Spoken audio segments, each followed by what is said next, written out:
All right, everybody, Mr. Dickin here, and in this video we're going to continue on with graphing rational functions. Now, if you have not yet seen the 7a video, I'd strongly advise giving that a view. That goes through and explains each step along the way here. So every step is available there. I would strongly recommend that. Now we're going to go through and graph some of these. You'll notice these are all already factored out. So there is no factoring that we need to take care of or worry about here. What I'm going to do off to the side is provide what I like to refer to as like a little cheat sheet. Okay? There are a few things that we have to keep in mind when we are finding the characteristics of our graphs. First is typically we deal with holes in the graph. And a hole in the graph, also known as a removable discontinuity, is anytime you have a matching factor in both the top and bottom. So anytime you have a matching factor that cancels out, you have a hole in the graph.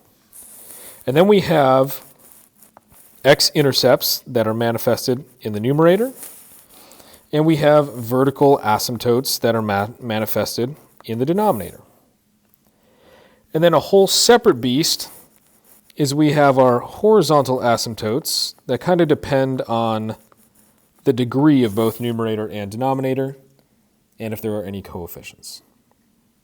So what I'm going to do here is I'm going to go through each function and first just deal with the horizontal asymptotes just to get that done and out of the way.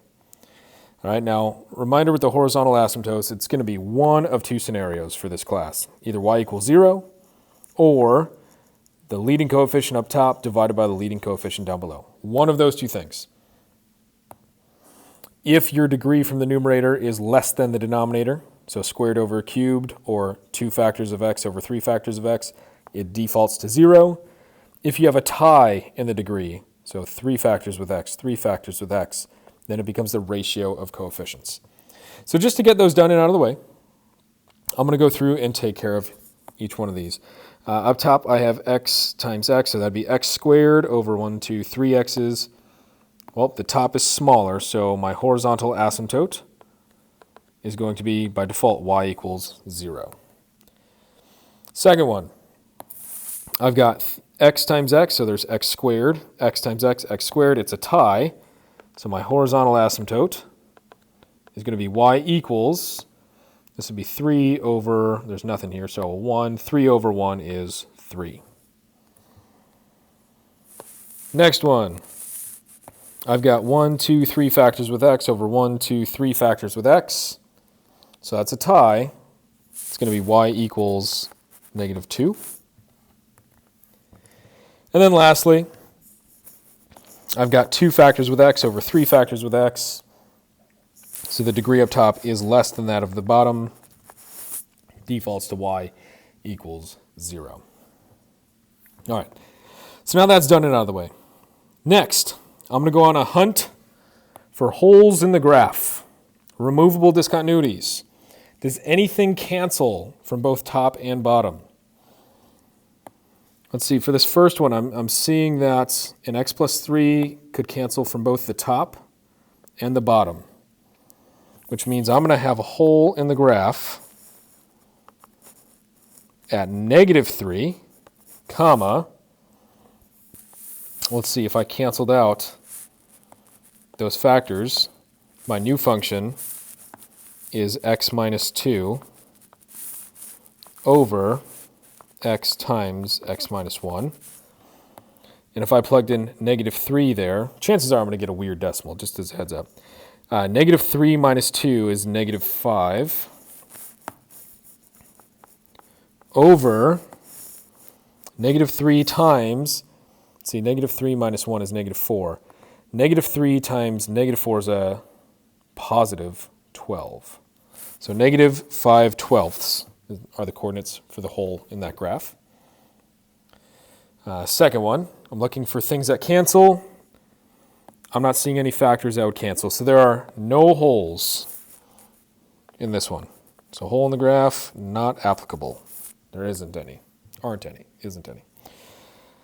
Third one, I'm keeping an eye out for any factors that would cancel. So Let's see, holes in the graph. I'm seeing an x plus 2. Those would cancel. And the x value that corresponds with that is a negative 2. I'm also seeing a 1 would cancel, or the x plus 1 would cancel. So I'm going to have another hole in the graph at negative 1 comma something.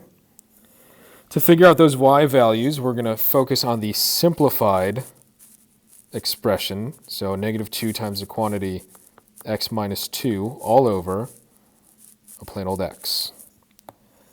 So I just rewrote that function without those factors that got canceled. So now if I plugged in negative 2 for x, negative 2 minus 2 is a negative 4. So I'll have negative 2 times negative 4, which is 8, all over x, which was negative 2. So 8 over negative 2 gives me negative 4. So I'll have a hole in the graph at negative 4. Sorry, negative 2 comma negative 4. And then if I plug in a negative 1 for x, this would be negative 1 minus 3. So negative 2 times negative 3 is a positive 6 divided by negative 1. 6 divided by negative 1 is negative 6. So we found the holes in the graph there. And last one, let's see, holes in the graph. Does anything cancel? Well, it looks like I have an x minus 2 and an x minus 2. Those are gone. So the x value associated with that would be a positive 2, because positive 2 minus 2 gives me that 0. So then I'd plug that into my simplified function, which is x plus 4 over x plus 3, x plus 1.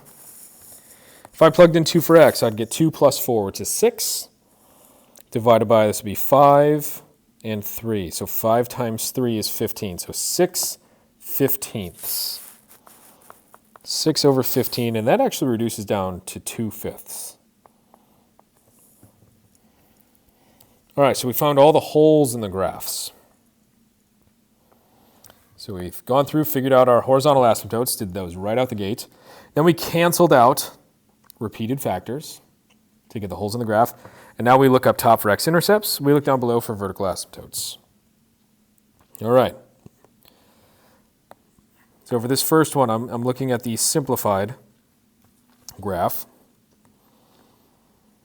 I'm going to have an x-intercept at 2 comma 0, and I'm getting that from the numerator. And I'll have 2 vertical asymptotes because I'm seeing x written 2 times down below. So I'll have a vertical asymptote at x equals 0 and x equals 1. Anytime you have a free float in x, that defaults to a 0. So we have x-intercepts. That is a weird int. Holy smokes. All right, let's get our x-intercept and vertical asymptotes for the next one. For this one, there was really nothing that I could have simplified out. So my x-intercepts, let's see, what number plus 1 to get 0? That'd be negative 1. What number minus 1 to get 0? That'd be a positive 1. So negative 1, 0, and a 1, 0. Then my vertical asymptotes, I'm going to look in the bottom. This would be a 2. This would be a negative 4. So x equals 2. X equals negative 4.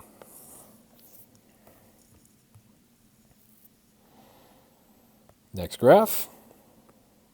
Again, I'm using the simplified after we've canceled things away. Start off with x-intercepts. I'm going to look at the factors up top. This negative 2 here really doesn't do much. It's just like a coefficient. But here's a factor with x. What number minus 2 would give me a 0? That would be a 2. So I'd have an x-intercept at 2 comma 0. Down below, vertical asymptotes, just a free float in x. That would be x equals 0.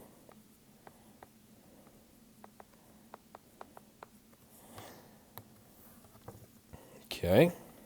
And last, certainly not least, here I've got my simplified graph. I look up top for the x-intercepts. There's only one factor up top, so only one x-intercept up top. And that would be at -4, 0. And then I look in the bottom for vertical asymptotes. Oops. And I would get x equals -3, and x would equal -1. So we have all of the important pieces for each one of these functions.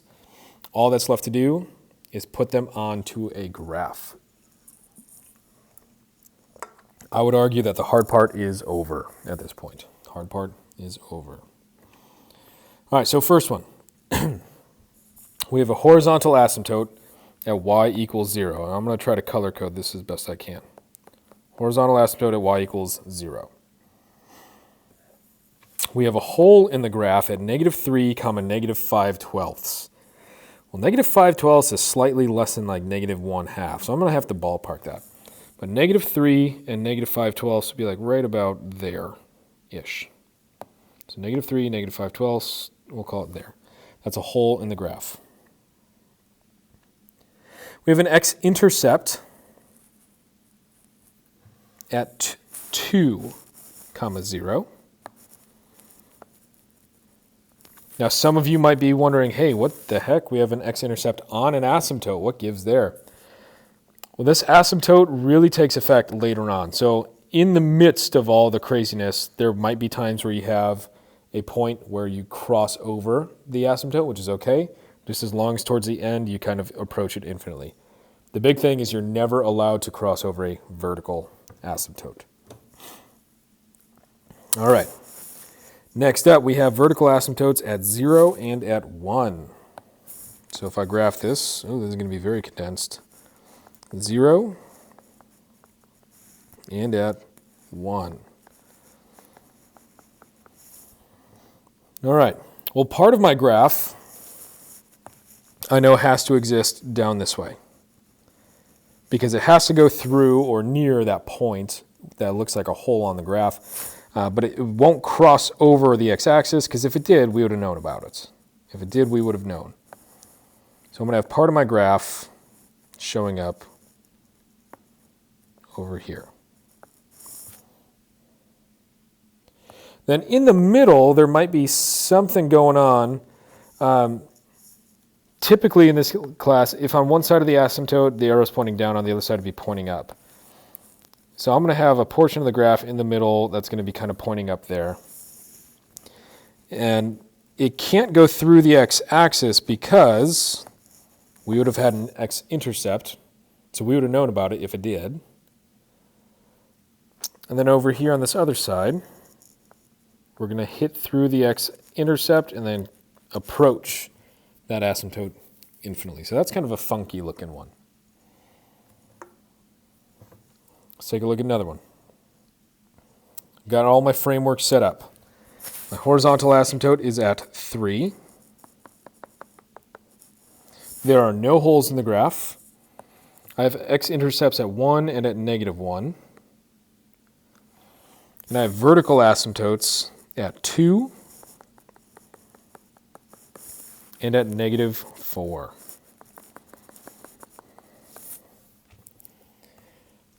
So I have my framework set up.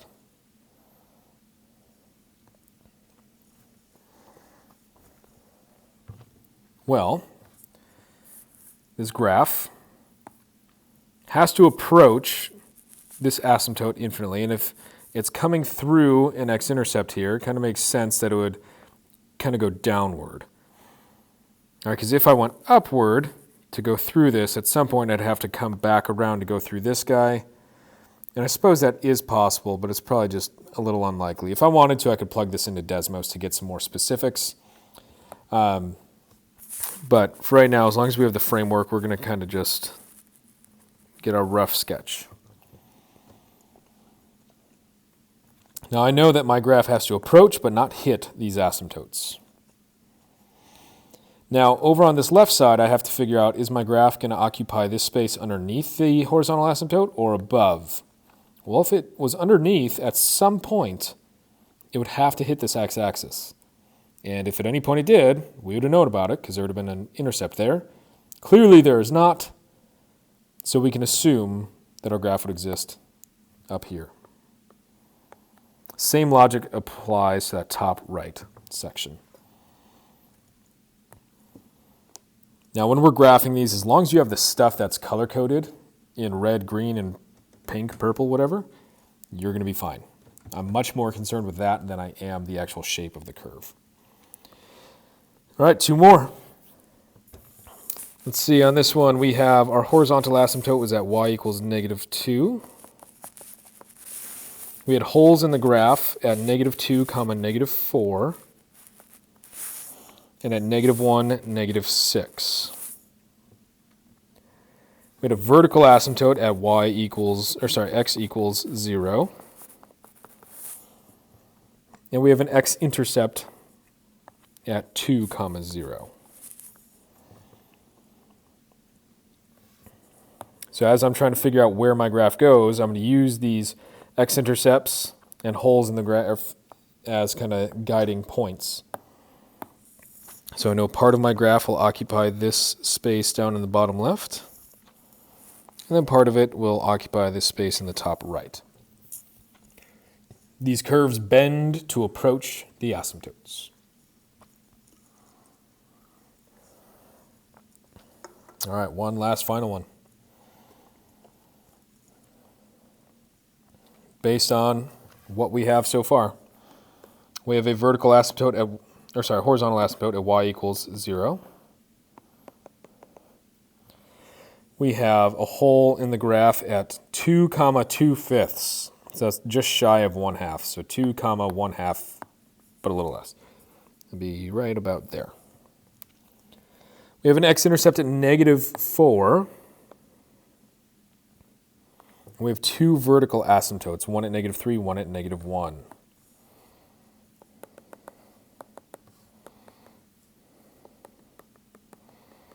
So this is going to be very similar to that first function that we saw, where we're going to use the hole in the graph and the x-intercept kind of as guiding portions to get our graph. So part of our function will exist up here in the top right portion, which leads me to believe on the other side of this asymptote, if this side's pointing up, this side will most likely be pointing down. It can't cross through the x-axis because we would have known about it. We would have had an x-intercept there, which then leads me to believe the other portion is likely over there in that top left. Just as a reminder when you're graphing these, you are allowed to cross through these red asymptotes, horizontal asymptotes, you are allowed to cross through them. The green ones, the verticals, you are never allowed to cross through those. All right, folks, that's it. That's all. You know the drill. If you have any questions, please do not hesitate to let me know. As always, good luck, have fun, be safe, roll tide.